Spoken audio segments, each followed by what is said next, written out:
Assalamualaikum Sobat Football United. Ringan amatiran ala gue. Sebelum gue istirahat, gue ingin ngobrol ringan terkait dengan tiga hal.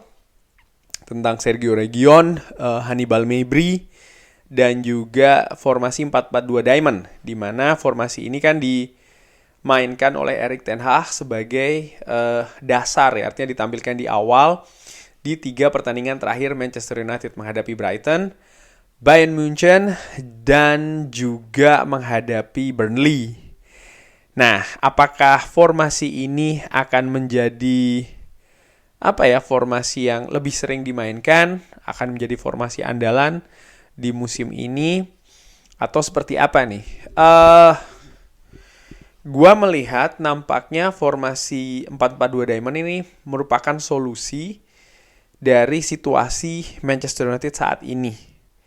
Di mana Manchester United kalau gue lihat kekurangan ya di lini sayap kanan, terutama di sayap kanan dari Manchester United. Ada Jadon Sancho yang tidak bisa bermain karena dihukum, ada Anthony juga ya kan.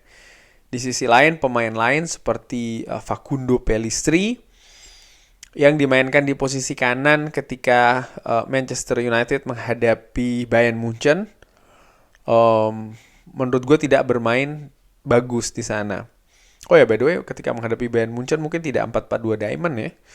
Mungkin lebih ke 4-2-3-1 karena memainkan Facundo Pellistri. Tapi di situ ya seperti gue katakan memperlihatkan bagaimana Facundo Pellistri ketika dimainkan dari menit awal ini berbeda dengan ketika dia dimainkan dari menit yang sudah berjalan gitu loh. Sehingga kalau menurut gua masih tidak konsisten untuk dimainkan di sayap kanan, atau apalagi bisa dikatakan kalau dijadikan andalan di sana.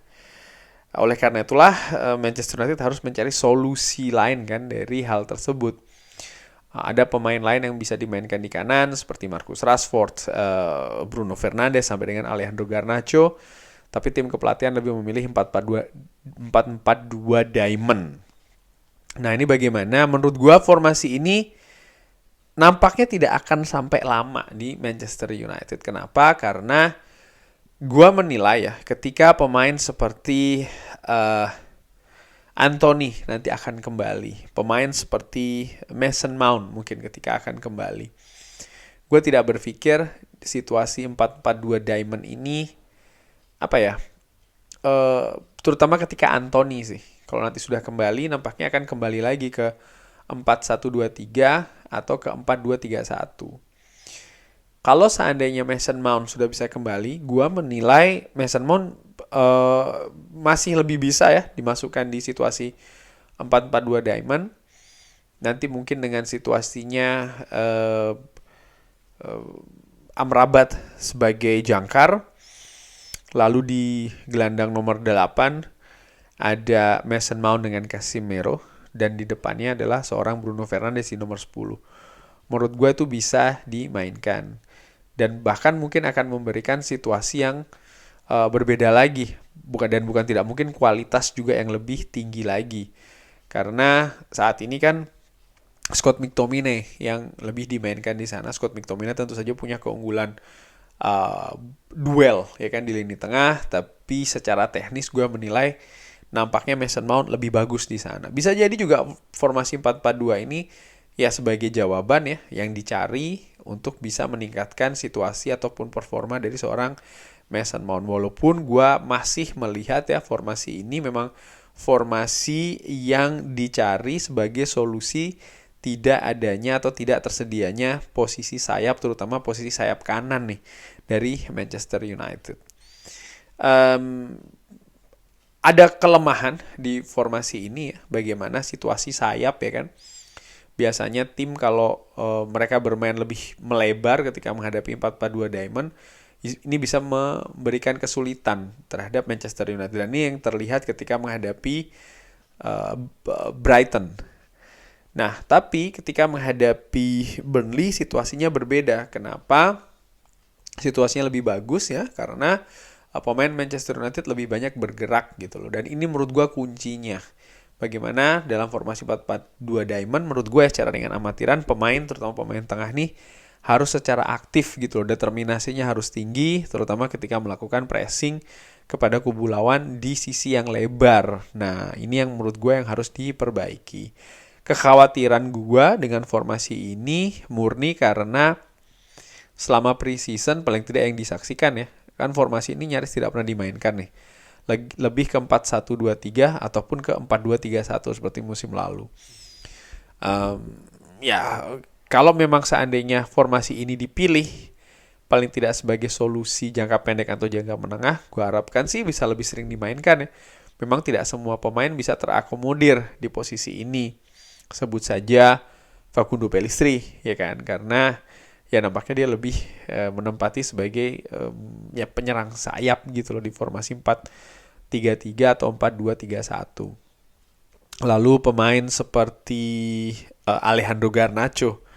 Nah, menurut gue juga di formasi 4-4-2 diamond ya dia sama seperti Facundo Pellistri sih, lebih ke penyerang sayap. Sementara Marcus Rashford mungkin dia masih lebih bisa nih dimainkan di striker depan ya kan, berduet dengan seorang Rasmus Højlund. Walaupun gue menilai Alejandro Garnacho bukan tidak mungkin bisa dicoba juga dimainkan di lini depan berduet dengan mungkin Rasmus Højlund. Anthony Martial gue berpikir tidak ada masalah ya di formasi 4-4-2 diamond, sehingga ya dia juga bisa bermain di lini depan.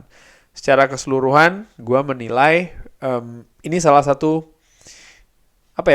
bukti mungkin bagaimana Erik ten Hag dan tim kepelatihannya juga berusaha mencari solusi dengan taktik dan strategi yang berbeda, termasuk juga berani mencoba formasi yang baru bahkan ketika musim ini sedang berjalan. Ini juga sekaligus menjadi jawaban ya bagaimana mungkin banyak yang mengatakan tidak punya strategi, miskin strategi dan lain-lain. Dia tetap berpikir solusi, cari hal-hal yang baru ya untuk bisa mengatasi keadaan yang saat ini di mana skuad Manchester United tipis. Yes, tidak selalu berhasil, betul.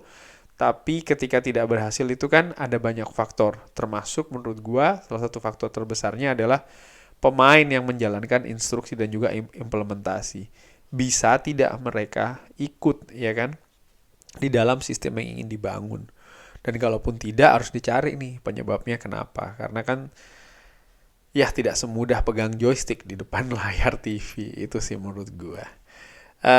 Lalu dua hal lain ya langsung aja terkait dengan pemain Hannibal Mejbri dan juga Sergio Reguilon dari apa yang ditunjukkan ketika menghadapi Burnley. Gua menilai untuk Sergio Reguilon dulu nih. Dia nih nampaknya terlihat pemain yang ingin memberikan ingin memukau gitu loh. Ingin memberikan sesuatu yang bagus untuk Manchester United. Gua nggak tahu apa harapannya. Bismillah.